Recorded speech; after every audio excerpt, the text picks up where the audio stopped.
I'm very grateful that you're here talking with us for a little bit today. You know, Sure.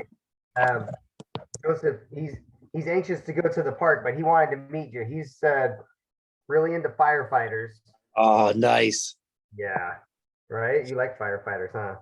And so I've been showing him some of your videos on Instagram Mhm. and how you're doing all the triathlons, right? Is that what it is, Yeah. or is it?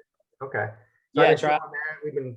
We've been looking at your different legs that you have, and Mhm. that's Yep. pretty cool, right? Just got the two. I don't Okay. have a bunch of them. For you just gotta have to take what you get sometimes and live with it. So Yeah. right. One thing I was talking to Joseph about, he's really adamant about being a firefighter, and the whole thing that kind of started this, kind of me down this path of the differently abled sight and just the awareness was just, is it really possible for him to be a firefighter with one hand? And that was just like a dad asking about his kid. Is it possible that he can achieve that dream? And I didn't have a good answer for him, and Mhm. so you know started looking at examples of people who have a disability, whether it's, I know there's firefighters who are deaf and firefighters that are missing a limb. Yep. And I know it can be a challenge and things like that, but it kind of gave me hope for him, that there are people out there. Oh, absolutely. Yeah, there are. I can't think of an arm amputee firefighter off the top of my head, but shoot, there's no reason there shouldn't be. Yeah. The cool thing about people who lose arms, even if it's a elbow or below the, I don't know what he is. He's below upright elbow, right? Yeah, he's got here. Yeah. So the guys that we run into below the elbow, shoot, it's you don't even notice that they use it amazingly well. So there's not a doubt in my mind that he wouldn't be able to pull hose.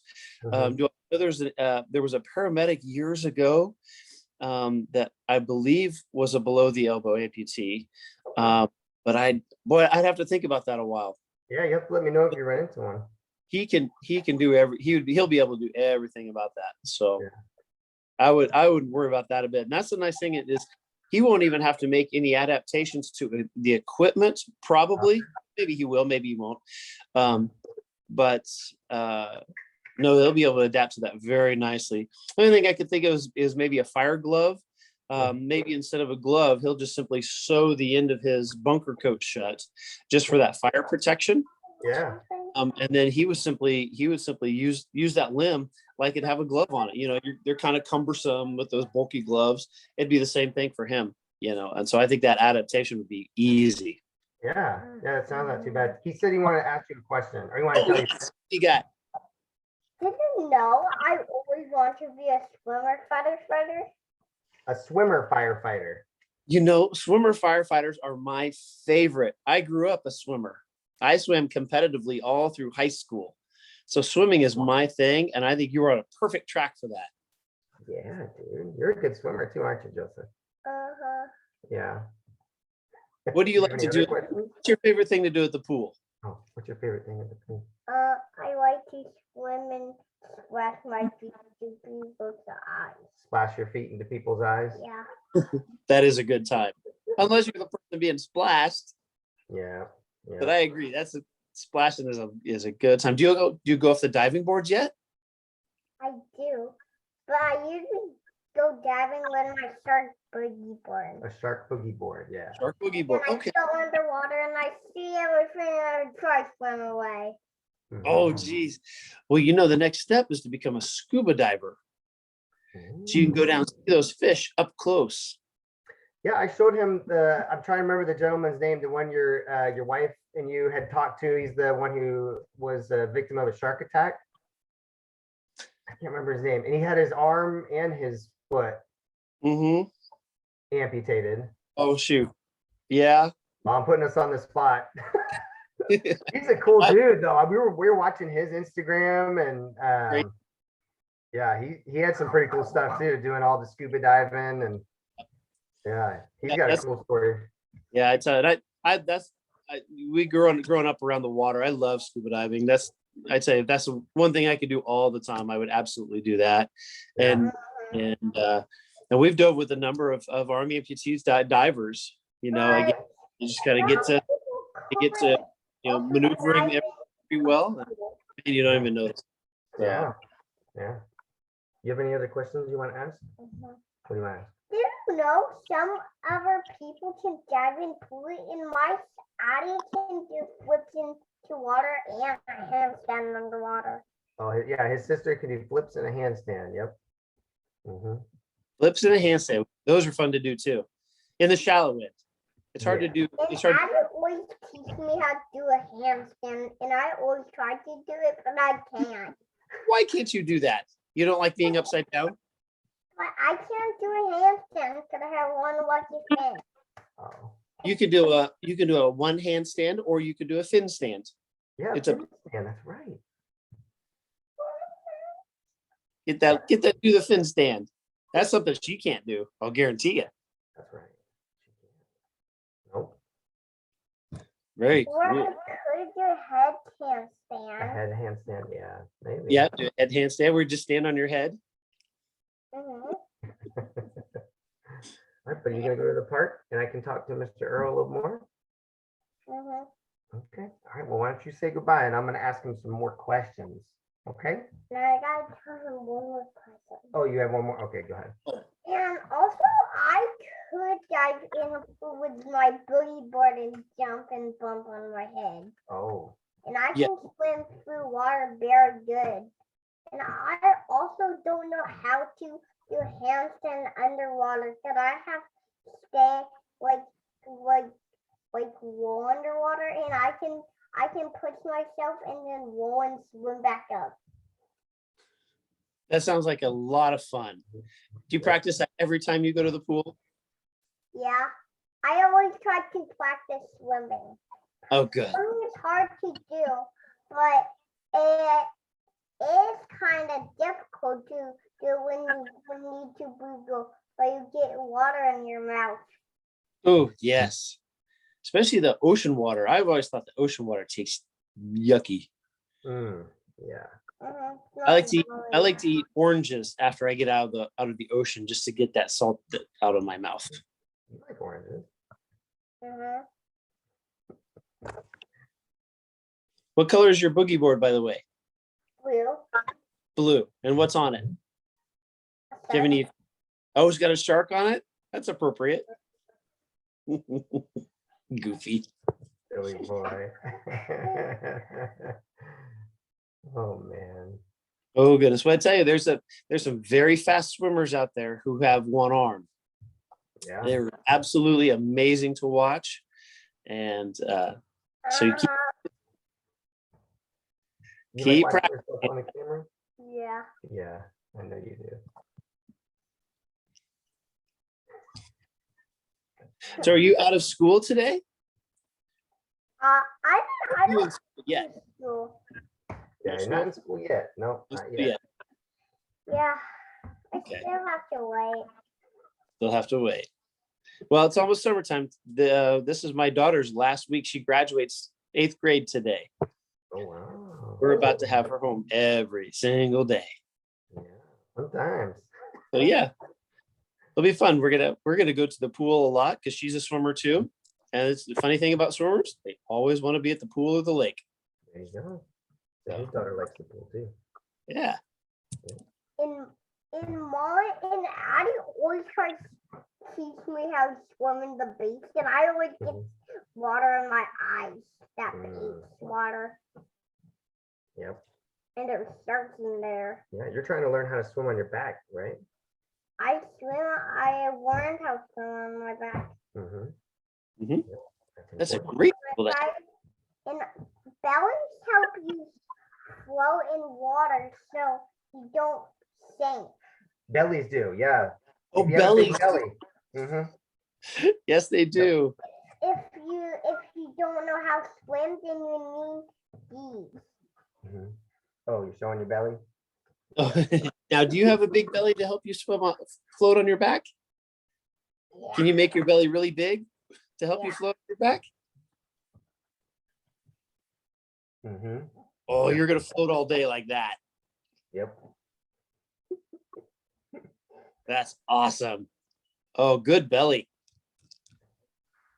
Now, when you're floating on your back, though, what are you doing? Are you looking at the stars? You looking at the birds? Holding your breath, right? You're not holding your breath, are you?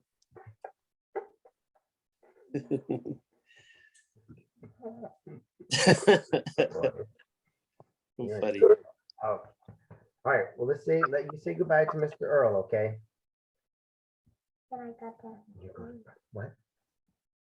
One more question. Okay, one more question. Okay. And also, I can't do a front flip at either. And also, I just get on the ground and put my head on the ground and then roll into on my back. Mhm.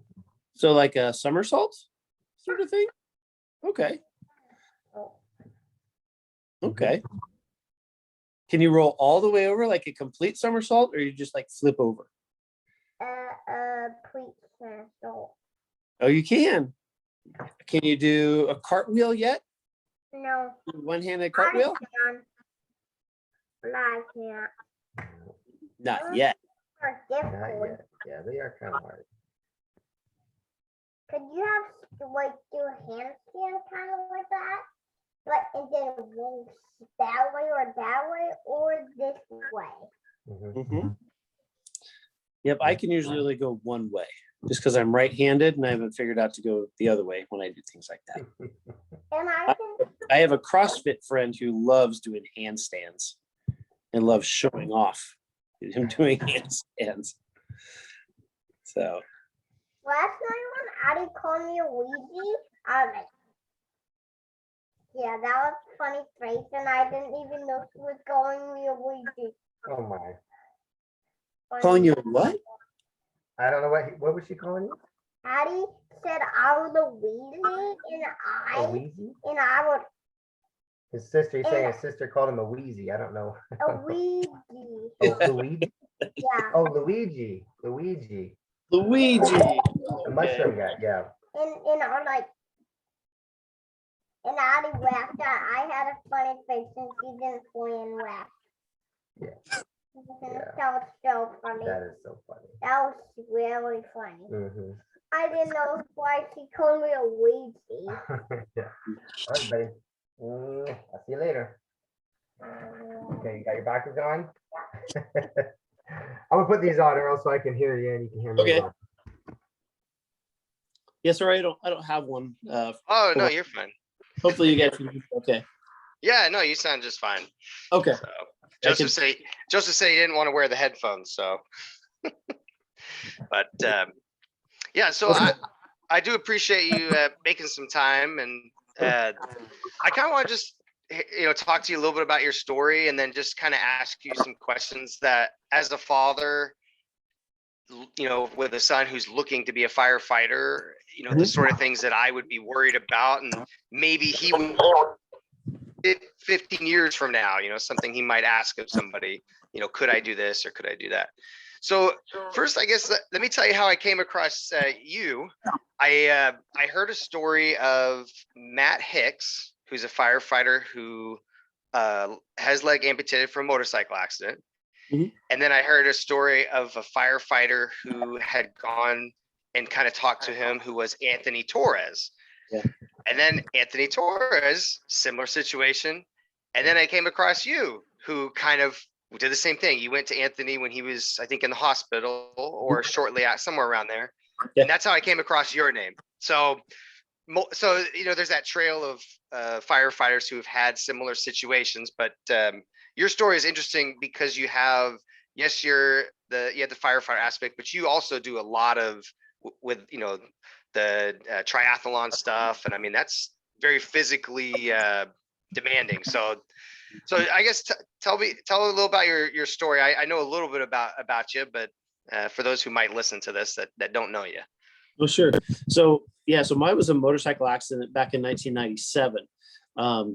and then I was just riding along, and somebody blew a stop sign and just T-boned me, hit me right on the right side, and my foot ended up just getting caught between the bumper and the engine block of my bike, and it sent me kind of sailing, and I, I always say a funny thing goes through your mind as you're sailing through the air, and I tell you, one of my first memories was just seeing blue sky and then blue sky again, and having this thought going, why is this happening? And then just as soon as I thought that, I had that thought of you're flying through the air, tuck your head, so because my first whiplash, and I remember tucking my head, waiting for this impact, and I kind of landed in a heap, and I knew it was funny. My belly hurt the most. My handlebars hit my belly. I had no idea my right leg was mangled. I could see my femur was broken because it was kind of pinching up against the skin. I'm like, oh, that's not good. And so the medics that showed up and the police officers, actually, this happened we were probably about 3 or 4 cars in front of a couple of police officers that I knew really well. And the town that we're in at that time was a little bit smaller, but you still kind of know police and fire, in this community. Sure. We all kind of know each other. That's police and fire are nothing but social sometimes. So we know a lot of people from around the world, and it happened right in front of me. And as soon as they rolled up, I remember seeing these guys, and they're like, "Hey, don't move." And I'm like, and the first words out of my mouth was, "I'm okay. Give me a minute." Yeah. And they're like, well, you're not okay. You better hang for a little bit, And so I got a helicopter ride, and over the next several months, they couldn't save my foot right off the bat. And at that time period, this is still, 1997, we're 6 or 7 years into the Gulf War. But they were still doing a lot of the old surgical procedures, and especially at the civilian level.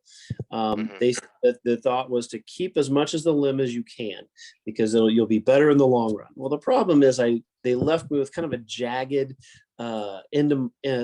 stump instead of something nice and smooth and easier for the prosthetist to work with. And so I developed a bone infection, and of course that made it even more jagged by the time they had to grind some stuff down. So it was just not a good ending. But again, that was consistent with the philosophy back then. So we made it work. I was in and out of the hospital and off work for 14 months before we were finally able to get fitted for a prosthesis and figure out a way to become a firefighter. That was one of the things in the hospital I heard a lot was these people would roll in from the university, and this is the University of Kansas Hospital.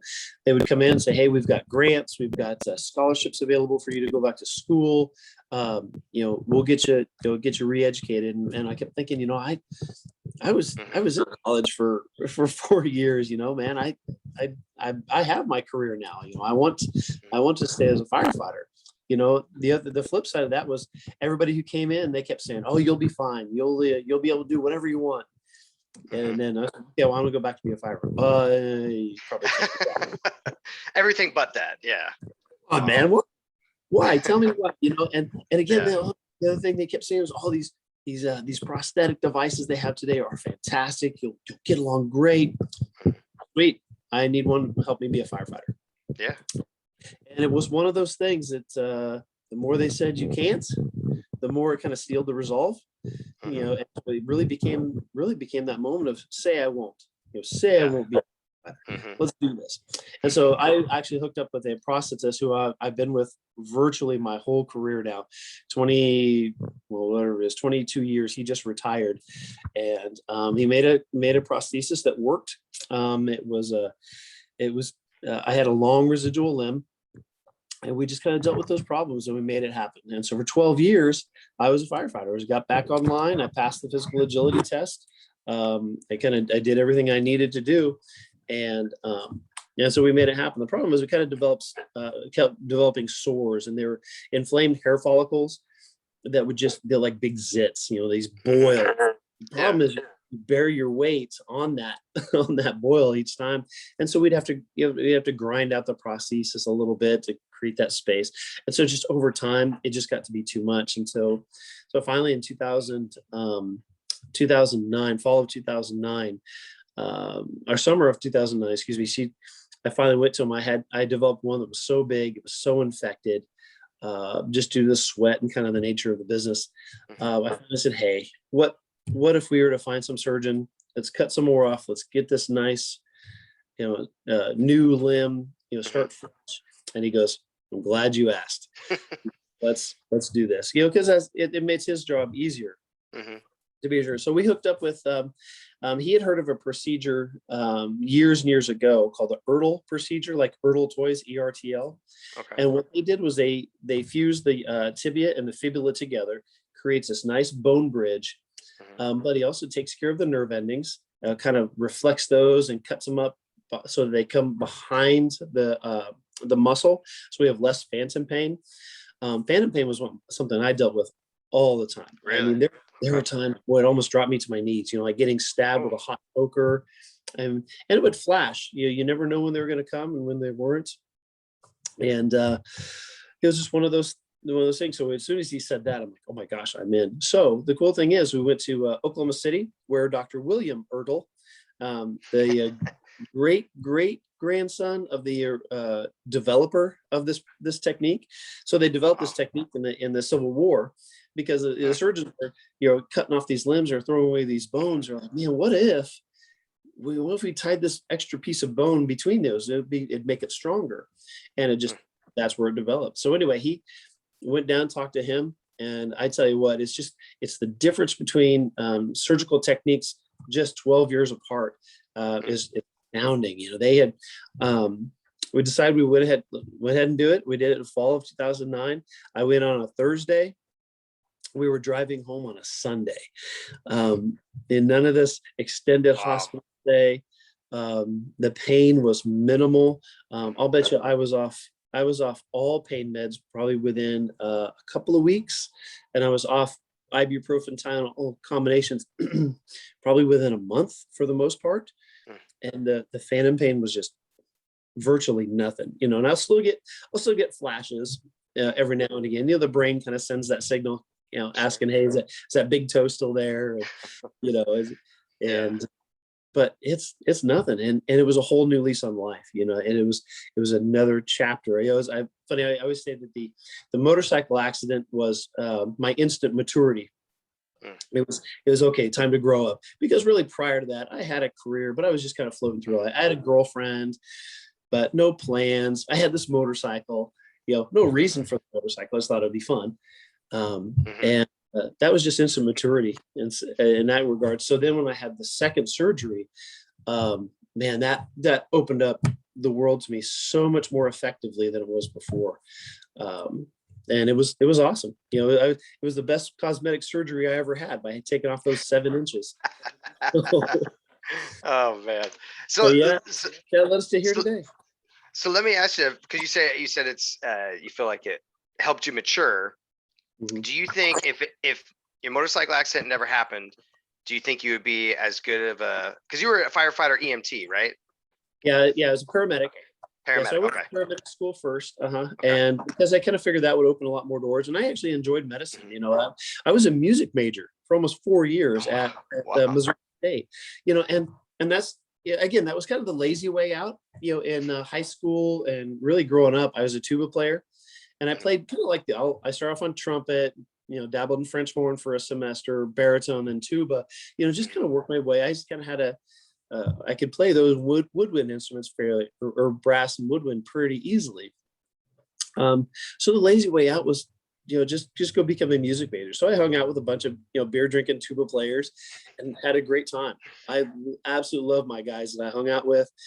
But it just got to the point where you kind of get that feeling deep in your soul that this is what you're for. So I took a semester off and came back home to kind of pay some bills.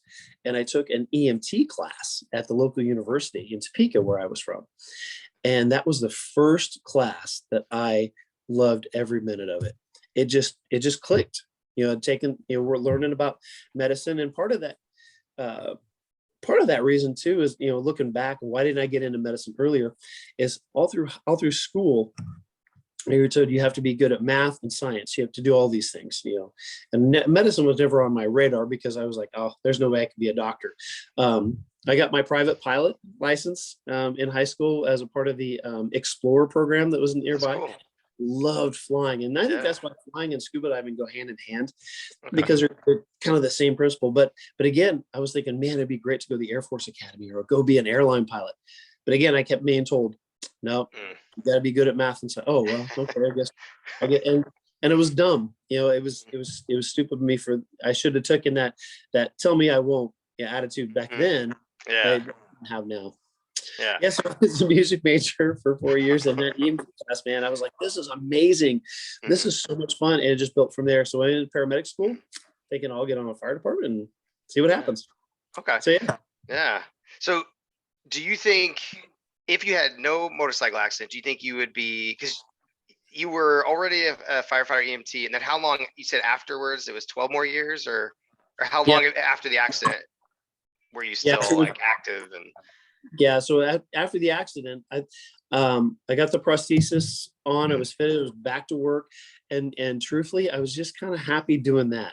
I got the insurance check for my motorcycle, and I went straight to the jeweler and got an engagement ring, for my wife. Nice. I was like, oh my God, she hasn't broken up with me yet. Let's lock her down, because again, back then I didn't talk to anybody at all. Going through, maybe there was somebody in the hospital, but it just, all I could think of was Born on the 4th of July with Tom Cruise in a wheelchair, Forrest Gump, Lieutenant. That's all I had to go off. There was nobody else. And so I thought, man, this is crazy. And so I thought, my wife, Crystal, I said, we got to lock her up and do this. And so we got engaged, got married, and really, again, we're just kind of floating through life. I would get through a shift, and there would be days I'd have to come home and just take that prosthesis off and just kind of let everything air out and kind of heal. Because if we were up all night running medical calls, or we catch a structure fire, we're hauling hose, it would just get sore, and you'd kind of have to just live with it, and so we'd pop some ibuprofen and try and make it through the day. And then, really that would be it. Again, no big plan. And it was just kind of existing, I guess, for lack of a better word. So do you think, because I'm trying to think how to word this question. I mean, obviously I don't want to say if you could probably go back, you wouldn't want it to happen, because I'm sure you seem to look at the positive of your accident and all the good that's come of it. Do you think you would have been a better firefighter EMT if you hadn't had the accident, or do you think it like motivated you to try harder or work harder in other areas, or do you think it was about the same? No. I tell you what, there was, it absolutely motivated me to be better. I had to focus more. I had to figure out how things were going to work for me, rather than just kind of doing drills as fast as I can just to get done with them. Well, now I'm doing some of these hands-on mask up drills, and things like that, because I have to figure out, how do I kneel? How do I crawl through this space for me? And it became not just getting through it, but going, okay, did that work? Let's do it again. Let's make sure that I can get through this, because, the last thing you want to do is let your partners down. These are guys you live, for 24 hours. And if they get hung up and need me to pull them through, then we need to make sure I do that. So no, I'll take this accident again every day. If that's what it took for the universe to tell me to grow up, then let's do it. Yeah. But to be fair, I had a good support system around me. They didn't know what I needed. They're going to be there for me. We really didn't have much experience with amputees or people with disabilities, other than kind of the negative side of things. Well, and I like you mentioned Lieutenant Dan and the Born on the 4th of July, because again, that representation is so important. And again, the reason I came to your story was because I think you recognize that, hey, there's this, in the case of Anthony Torres, right? You saw, hey, there's this guy's similar situation. He's probably thinking the same thing you were thinking. He's probably looking at Lieutenant Dan, and he needs somebody else that says, no, wait a second, you can keep going. You can still be a firefighter. So that representation is so important. How did you hear about his story, or how do you hear about other stories of firefighters that have similar issues? Right. So Torres, his buddies called me out of the blue. just a day or two after his accident. They have a pretty tight knit community as well, and they just picked up the phone. And as I recall, they called my union. They got a hold of one of my union guys, and that just passed down to me. But shoot, as soon as I talked to one of his friends, I was like, oh my gosh, absolutely, I'll come out. And I was thinking, okay, it's probably an 8-hour drive. He's like, no, we're gonna fly you. And we need you here now. I'm like, okay, let's do this. And it was awesome.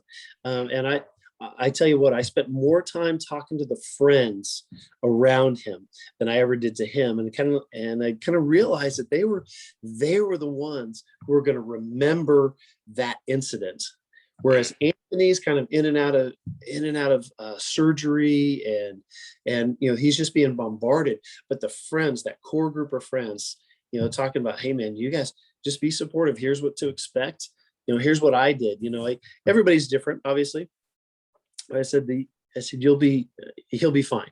You've got to keep reminding him, this is just a little speed bump in life. He'll get through this little part of it, and once he's get fitted prosthesis, man, he'll be good to go. Yeah. And it was great. We had a great time. We keep in touch, even now. So and couldn't happen to a better guy. That guy is so down to earth, and I'm so glad to hear that he went up to see Matt Hicks. Most of the time, we just gotta get emails saying, "Hey, did you see this guy out in Virginia? Did you see this guy in Texas?" And so we'll try and reach out, and we'll shoot him a note and call him, and we usually just talk a little bit, so at least they have contacts information, and even if they never call me again, at least they know that there's other people out there.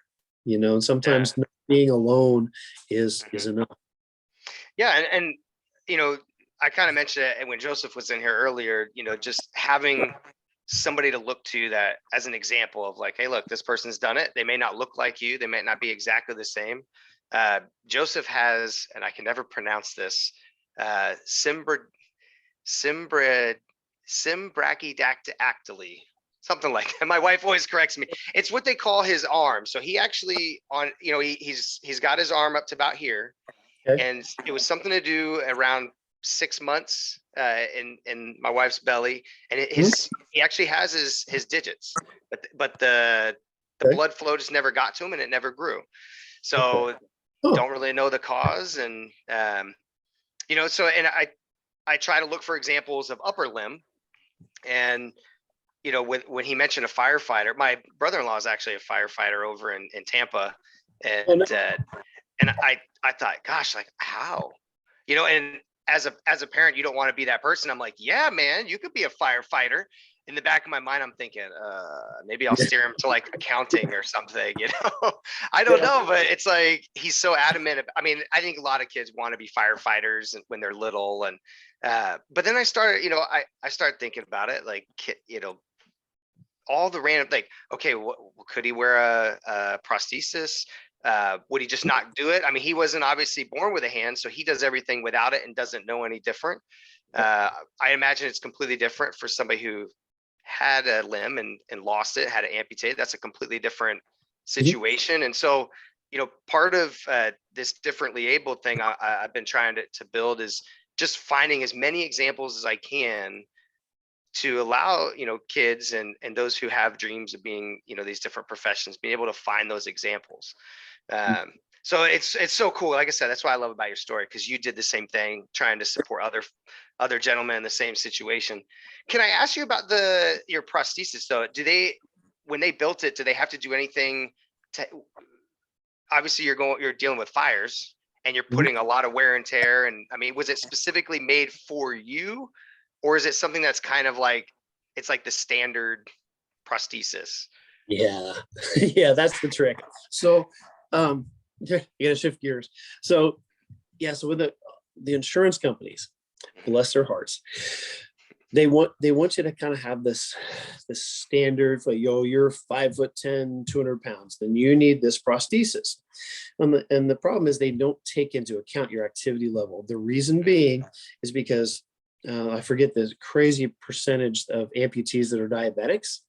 And traditionally, diabetics that start losing limbs are usually morbidly obese or at least grossly overweight. And so that's what they base for at least leg amputees their prostheses on. Is that, and so we kind of have to fight them. We don't have Medicare, but Aetna and Blue Cross Blue Shield and all those guys really base their rules on Medicare rules. So a lot of the fights that we have to go through is there are different categories of prosthetic devices, right?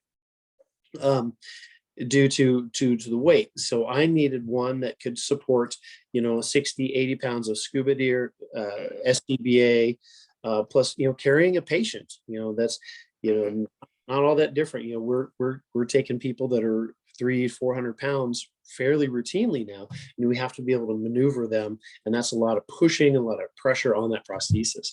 So we have to fight to get it bumped up a couple of categories to absorb that impact, and then simply the repair. I'm just harder on these legs. I've tried to stop using it as a hammer, because it's amazing how well you can kick with it.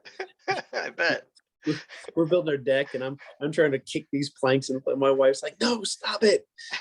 We have pry bars for that." I'm like, "Oh, it's okay. I got a hammer." Yeah. But yeah, so that's and so it is. So the socket will be the same because it's mostly carbon fiber, but it's the pylon and the feet below that absorb all that impact. And it took us a while to kind of figure that out, how to make that work. But it is a fight, and so now, like I said, my prosthetic company that we've been with, they're great about saying, hey, he's a firefighter, he does all these things. It needs to be overbuilt. And in fact, this one, I got a new foot about 2 months ago, and it is significantly more stiff than the other one. Oh, really? But it took a couple of weeks, and then my body's adapted, and we were set. What's the name of the company? So I use Decker Integrated Orthotics. Okay. And he's out of Shawnee Mission, Kansas, and Laura Decker is his name, and they just do fantastic work, and I tell you, the best prosthetic, or excuse me, best prosthetists are the ones who just listen. That's really what made my original guy, Doyle Collier. I was with him for since the beginning. He just listened, and was didn't tell me what I needed, but we kind of worked on it together, and that's really the best thing that we talk about all the time is being able to communicate. Again, so in Joseph's case, as he gets older, he's thinking, what, so a lot of Army amputees don't even like their prosthesis. A good chunk of the time is simply because it's a bad fit. Maybe their prosthetist doesn't understand what kind of needs they have. They say, hey, here's your below the elbow prosthesis. Good luck. And I think that's bad. Yeah, no, that's fine. I was watching one of your what do you call them, the stories on Instagram where you have your prosthesis is clicking as you're walking around, I think, right? It's making that or squeaking. It's squeaking, right? Yeah. Like a squeaky hinge, and I'm like, yes, that was pretty funny to watch. Yeah, they're irritating because I'm like, is something broken? Or is there an acorn stuck in there? So now, what are your, like, for the other firefighters you work with and stuff, do they treat you differently, or you're just one of the guys, right? Yeah, at this stage of the game, we're 24, 25 years into the game, and anymore don't even notice. A lot of the new guys don't even know. The story kind of gets told around. I used to teach kind of part-time on off days at different places, and I was at Children's Mercy Hospital in Kansas City, where I used to help teach a class. There are people I knew there for years that had no idea. We always were kind of business casual, and it just sometimes it just doesn't come up until some other firefighter from a different department who does know starts telling some story, and all of a sudden they forget. And I said, that's really always my goal, right? It's not to be known. One of my physical therapists early on, they said, we're going to get you to where you don't limp. I don't want you limping at all. And of course I was like, that's dumb. I have to, it's a fake leg. Of course I'm going to limp. And I kind of went round and round a little bit, but he's like, no, you don't have to limp. He says, you need to get through life without anybody knowing that you have a fake leg. And of course, I was, young and dumb, and so as little by little, looking back now, man, I absolutely thank him for that, because that I love that. I love that people not knowing, because it's not who I am. It's just something I have to wear. Right. And I imagine you don't want people to look at you and try to judge you differently, or maybe treat you differently, or have pity on you, or especially in your profession. I can imagine, like, everybody has to pull their own weight, and you don't want to obviously be a burden. Like, did you ever get that feeling from anybody? I mean, maybe not, maybe they weren't trying to like do it in a mean way. Maybe they were just really sympathetic and like, no, I got it. Has that happened to you, or? That's the thing. That's the cool thing about being in the Midwest is everybody wants us to make sure that you can do the job. We kind of, we're, not everybody grew up on farms. My whole family grew up as farmers and out the country, and they kind of, you kind of have to pull yourself by your own bootstraps, and that when that tornado rolls through, you better take care of your house first before you go help your neighbors. Yeah. And I think most people wanted to see first, let's see what you can do, rather than, be that crutch, and I don't want anybody to be a crutch for me. I don't want my lieutenant to, always just know, hey, he needs help out of the truck, or sometimes he needs a little boost.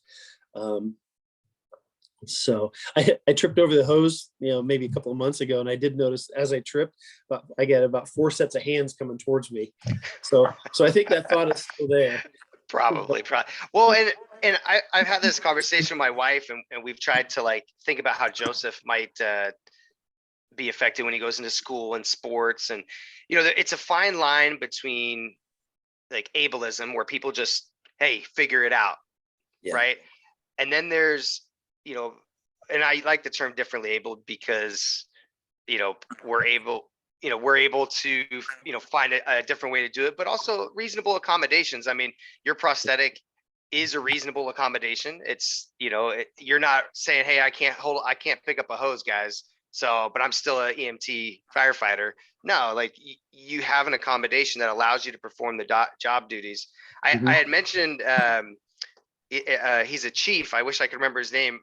He is deaf, so he requires some accommodation, but he still performs the job, whether maybe it's a hearing aid, maybe he needs somebody to when he signs, maybe he needs somebody to kind of translate, but he gets the job done, and he's an active participant in his firehouse and with his guys. And so it's tough because we thought with Joseph, when he goes to school, every teacher is going to say, oh, well, let's think about how we can help Joseph, which is great.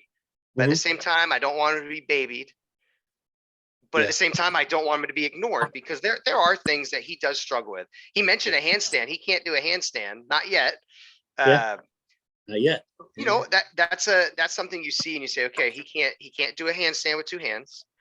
Maybe there's some accommodation to help him if we really had to do a handstand, but it's okay if he can't do a handstand. Maybe he just does it on one hand, holds it for a second, and falls over. And so it's tough, because obviously that's like not a super professional thing, but I could imagine, I mean, just in any profession, somebody sees somebody in a wheelchair. Oh, that person's deaf. Oh, that person is, has a prosthetic, and, they're trying to be nice, but it's a fine line between pity, being too nice, or not nice enough. Cause there are people that just like, you'll figure it out.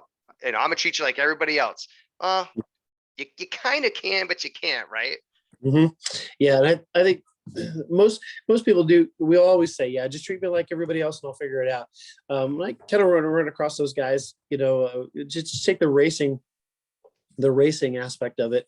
The biggest thing I ask, what do you need? What can we do for you? And I always encourage them to figure stuff out on their own, and B, maybe they've already got it figured out. They just need a little boost here and there. It drives me crazy. We go on medical calls occasionally that I'll see an amputee kind of sitting there in the wheelchair. I'm like, where's your leg? It doesn't fit right. Why does it fit right? Well, the prosthetist doesn't like me. Okay, let's get this isn't right. And sometimes they do need somebody to push them along to figure those things out, because so easy to slip into the kind of the victim role. And that's a bit extreme, but that's what I kind of feel like. I feel like people slip into that victim role a little bit too easy, because too many people don't say you'll be fine, you'll figure it out. And I would much rather hear them, see me kind of struggling up some stairs and get behind to say, all right, keep going. You got this, keep going. I'd much rather hear that than here, let me pull you, now how to figure that out, you don't know. And that's why I like just asking people, what can I do for you? Nothing. I'm just a little bit slow. Sweet. I'll see you at the top. Yeah. Well, it's like you mentioned your, what do you call the person that does the prosthetic? Prosthetist, that he listened to you. Yeah. And I think for us, who don't have a disability, and I hope you don't mind me calling it that. I know some people don't like it called a disability. Like I'm sure Joseph would not call his a disability either when he's older, but everybody's different, right? Like you said, some people, and I'm a teacher by profession, so I do teach high school, and part of my job is to push. So when students say, oh, I have a learning disability, I'm like, great, but you can still do the assignment. It's hard because I can't dismiss it. That's part of my job. I can't dismiss it. But at the same time, like you said, I don't want it to be a crutch. I don't want it to be something that they focus on, because when they get later on in life, they're in a profession, your boss isn't really going to care if you have dyslexia. They're not. It's something to be aware of. It's something that you got to, know yourself. And maybe you tell somebody, hey, it's going to take me a little longer to read this paper and get back to you, but I'll still get it turned in on time. I'm just not as quick as everybody, but that's okay. So you're right. It's a fine line because everybody's different. And the key is to listen. Definitely to listen. I sure feel like a lot of people want it. They're always looking for that easy way out. That's comfortable. Nobody is comfortable being uncomfortable. And so if somebody offers a reason, hey, sorry, man, I got dyslexia, can't do the assignment, I'm out. Yeah. No, that's not the case. As a teacher, absolutely. No. You need to figure out a way. And that is part of that pushing. Same with those physical challenges a lot of us have. There's the difference between me and somebody with a bad back. Both have to perform the job. We have to figure out, how can I do it safely, efficiently, and not let other people down. And I think sometimes that's the bigger key is be thinking about those other people I'm letting down. Whether you're a high school kid, trying to, struggling with ADD, struggling with dyslexia, kind of, those myriad of options that or ailments that you have to encounter every day. This is when they need to learn those coping mechanisms. That's become a kind of a taboo phrase anymore. It is. Coping mechanisms and healthy scars. How can I toughen myself so I can be an effective member of society, rather than just somebody sits back and goes, sorry, I can't do that. I've got this ailment, or I've got this, and that becomes their identity. And that drives me crazy that people have that, because there are people out who generally, I look at people who develop ALS or, even cerebral palsy.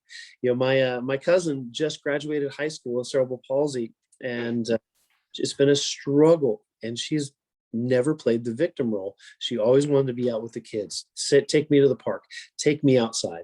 And it'd be so easy for her parents and my sister to just let her lay there. Oh yeah. But they did the hard thing. They did the uncomfortable thing. So, all right, let's do this. And it has paid off in the long run. Yeah. Well, and just while I'm thinking of it, if I can go back to your prosthetic as well, is there anything that when you guys do, because I know you guys do tons of training, that's part of being a firefighter, right? Lots of drills and simulations and things. Is there anything, like, is it something where the other guys that you work with have to do things differently because of your prosthetic, or is it just kind of, nope. Here's the job, let's do it? And I've learned, I try and kneel down on my sound leg, which is my left knee. I try and kneel that down first, because my prosthesis is held on by suction. And so if I get a little pinhole in the outer sleeve, I could lose suction, and I probably have enough drag on there that it won't come off completely. We've been through the confidence course a couple of times to where it's a small box basically you're kind of crawling through and trying to get just get through. I lost suction there, and it was only held on by this last little bit of fabric before it like came off completely. Yeah. But that was one of those things I was like, oh, and so I learned just to kind of drag that leg, make sure it came with me out through there. And so that was a learning experience for me. And so I make every effort to kneel down that left leg. And then if I do have to crawl down on all fours, which again, we try not to do, we love the one knee down and kind of drag that rear foot. And even if we're advancing hose lines, we try and use that technique. So you're very rarely on all fours. But that's something I had to find out the hard way. I thought, well, I'll just crawl down and just boom, boom, boom, get up and go. But no, I break that seal, I'm cooked, and I have to get back to the truck. I have to take everything off, try and readjust so that suction gets reestablished. And that takes time, and we may not always have that. You'd be on the second floor of a burning building. That's a long ways out to the truck. Yeah, well, I like that you talk about that, because as you're talking about people with bad backs, I'm sure there's guys with, their hands are just old and they just don't have the same strength. Maybe they're, bad shoulders, and it's very similar. It's obviously not the same thing, right? There's a big difference between having a sore shoulder that you can't lift above your head and not having a leg. But I could just imagine as you were laying there after your surgery and all this stuff, you're probably thinking like, I can't do this or I can't do that. But then the way you're explaining now, it's like everybody has something that that they have to do to accommodate their own bodies, especially with something physical like being a firefighter. I mean, like I said, I know my brother-in-law, he does have back problems from being a firefighter, and he's had to work through them. And he always had to be a little careful about how he bends down, using his legs, not his back like he maybe did when he was younger. So those to me, those are accommodations, just like how you might have to kneel down on your left leg. And yeah, that's cool. It's interesting perspective for sure. Just different level. Even getting dressed in the middle of the night, how I lay everything out. Anthony Torres has 2 different legs. I believe Matt Hicks does well up in Ohio. That's also expensive. I didn't have the kind of the resources to do that. I think their union actually bought them their second leg. That's cool. So we just had to figure that out. So that was part of that trial and error, what works with me. And now I'm up and out the door, as quicker than anybody, in my house. And that's no different than the guy who's got the back or the shoulder. They have to figure out how to make it work. And just like them, at some point when I start becoming a danger to myself, and more importantly, a danger to those guys, then I have to take that step back and go, do I need to fix something more dramatically, or is it time for me to move on? At some point, I say we're approaching, 24 years, and I'm thinking if I could make it to the end of my daughter's high school graduation, think about retiring, or do I get to stick around? And, once the body starts falling apart, maybe do that. That's that balance, because the last thing you want to do, we never want to save our own, from that house. Sure. I want to make sure that I'm peak health, and go from there. But again, they're almost 50 years old. Things are starting to change. So. Oh yeah, but tell me about your. I keep wanting to say triathlon, decathlon. What's the ones that you do the triathlons or decathlons? Triathlon. Okay. Triathlon. Yeah. Tell me a little bit about how'd you get into that, and like, was it before? Was it your whole life? Was it with I know your wife seems to be in that too, right? Yeah. So she's a marathon runner, I think, by trade. Okay. Matter of fact, she wants to be a part of the 50 States Club. And so running a marathon in every state before she's 50. And she's going to finish that up this year. She's got 4 left. As a matter of fact, we'll leave here in a couple of weeks we'll do Montana and Alaska. And then she's got Connecticut and Massachusetts in this fall. And that's cool. So she's kind of done that for many, many years. And it's actually a lot of fun because it creates our family vacations. You end up going to places you never thought you'd go to. Providence, Rhode Island. Who knew? And we've always had a great time. Any of those cities we go to is always a great time. But no, I did a couple of triathlons in high school. They were just the local ones, and it was just for fun. Didn't really catch the bug or anything like that. Just, Mhm. it was a good time. Mhm. But then, when something's taken away from you, you kind of want to do it again. Yeah. My old prosthesis, with that residual limb, my stump being so long, I couldn't run. Just Mm. do that impact. I could run 50 yards probably, and that was it. But that impact was just too much. And just as time goes by, you think that's just kind of one of those things in the back of your head. That's something you can't do. I don't like anything that can beat me. And that's one, like you said, back, go, nope, sorry, I can't run. That was my excuse. That was my victimhood kind of coming Yeah. out. And so once we had that 7 more inches taken off, that was one of the big selling points. He's like, look, we'll take these 7 inches, we'll bridge this bone, man, you'll be solid. Your leg is going to be amazing. You won't have the phantom pains. And I remember the saying, will I be able to run? He's like, run. Yeah. And that's your prosthesis that has the blade, right? It's the curved one. Okay. Matter of fact, I did the first 2 seasons of triathlon on the regular leg. Oh, really? Wow.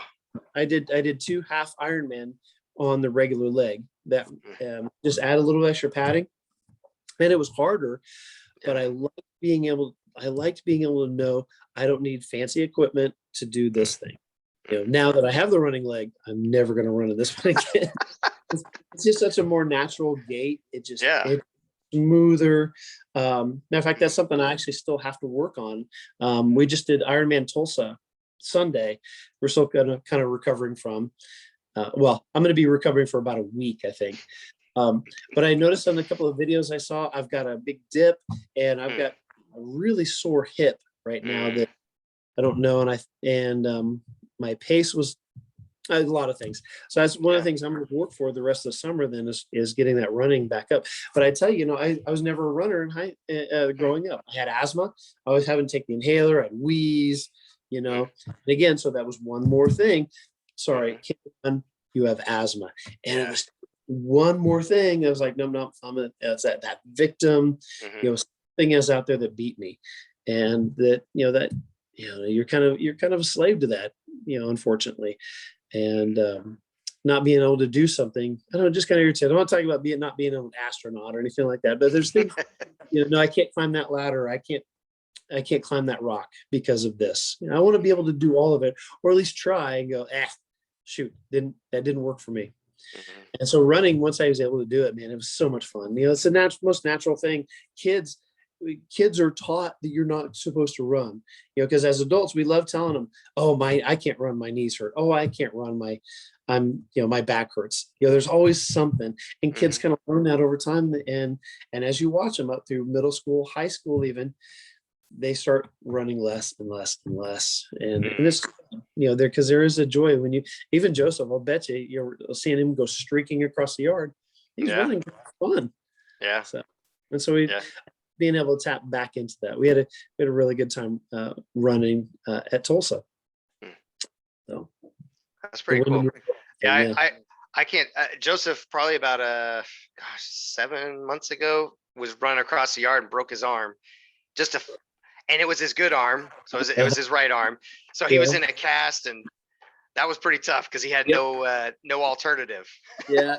I guess it'd be like the equivalent of you breaking your leg, breaking your good leg, and that would be tough. So. Oh yeah, I had knee surgery on my sound leg.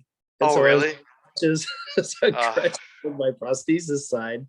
That's trippy. That's funny. Yeah. So that man. Well, let me ask you. I don't want to keep you too long here, but I'm curious if you had, like, let's say there's somebody who's in high school, middle school, college, and maybe they're in a similar situation. Maybe it's not the leg. Maybe they were born without, their foot, or maybe their leg is deformed, or didn't, they're missing a couple fingers. Sure. What would be the advice that you would give to them if they want to become a firefighter? They want to follow and your footsteps, so to speak. What would you, if you were speaking directly to them, what would you say? Oh, figure it out. Figure out a way, because the joy of walking across that graduation with that firefighter certificate outweighs any pain of trying to figure out how I can pull this hose better. How can I start this IV more effective? Figure out a way. Be patient, but know that there is a way to do it. The being a firefighter is really all encompassing. You have so many skill sets, and don't be derailed by just because you can't do one skill that well. There's definitely a way around it. Don't let people tell you can't. I hate that as adults we tell kids pretty routinely, oh, you can't do that, you're not smart enough. Oh, you can't do that, you're from the wrong side of the tracks. I don't listen to those people that tell you can't. Make somebody kick you out because you say, nope, you failed this test, you failed this test, you failed this test, you can no longer be a firefighter. Okay, at least I tried. But go until they give you the boot. I want people to just go and try things for themselves. Be comfortable with being uncomfortable. It's hard work, but it's so worth it in the end. There's a brotherhood. There's this worldwide community that will embrace you. I tell people all the time, I said, firefighters always find each other. It's just over the weekend, we were sitting in a cafe on Saturday. We'd just done bike drop off. We sat down in this cafe and the guy was sitting kind of right next to us, started talking. We were talking for about 5 minutes. For all of a sudden, he kind of let it spill. Oh, my engine company the other day did this. And I'm like, what do you mean engine company? Oh, I'm a firefighter. I'm like, oh, geez. We do. And we find each other. And I'd say that happens so often. But it is so worth it. So it's just the other, if I would tell anybody, find a way to make it happen, because you can. I think there are very few challenges out there that can't be overcome. And really the physical agility test, or whatever test that the physical test that they perform, it's published. It's usually published. So you have time to practice for it. You have time to figure out, how can I get through this? And that's all it is taking the time to find a way. That's awesome. As you were saying that, I'm imagining Joseph watching this video, 14 years from now, 15 years from now, getting ready to graduate, thinking about his future. And I appreciate those words, because I'm sure he's not the only one. And I hope if there's some little kid out there, or somebody who they want to settle for something else, but their dream is to be a firefighter, that they can hear those words from somebody like you and look to you as an example. And I really appreciate that. I appreciate you saying those things and being the example that you are. So, because I'm sure it wasn't easy. Definitely not. That's all right. Somebody had to go through first, and we'll have a path to take. You just got to figure it out. So I really want people to just not take somebody else's word for it. You have to decide what's going to work for you and what's not. So. That's powerful. You mentioned about being an astronaut. NASA they just put out a thing that they're looking for disabled astronauts. Oh, they do. They have this new it's fairly new, where they want to have a disabled astronaut. So they're having people apply. I think you should apply, Earl. Right on. You could be the first disabled astronaut. I told people, they said, I've always told people, I said, I'm only a firefighter until NASA gives me a call. I've said that for years. They need a pilot with only about 100 hours in a Cessna 150. Yeah. Hey, you're the guy. Well, there's no fires in space, right? They don't have any. I don't think they have any flames up there, but you got the EMT thing going for you. That's right. So, you can put the on. Oh man. Well, Earl, I appreciate your time, man. I don't know you, but I love you. And I love your story, and I appreciate you making time. It's really, like I said, I think your story is important for a lot of people, and so I do appreciate you willing to talk about it. Oh, it's my pleasure. Yeah. I'm glad you guys have that website too, and I'm glad that you're doing this again. I just think more people need to hear all of these stories, and to be encouraged. Yeah. You don't have to be a victim, man. You can live your life, and there's some challenges, but what life isn't. Yeah. Anybody can sit on the couch. So yeah, that's true. All right, man. Well, thank you so much for your time. We'll keep in touch, and I'll be sending Joseph to you when he's a little bit older. So for that advice. We'll do it. All right, man. Thanks so much. Have a good one. Yeah, Bye. thank you. You too. Bye. Bye-bye.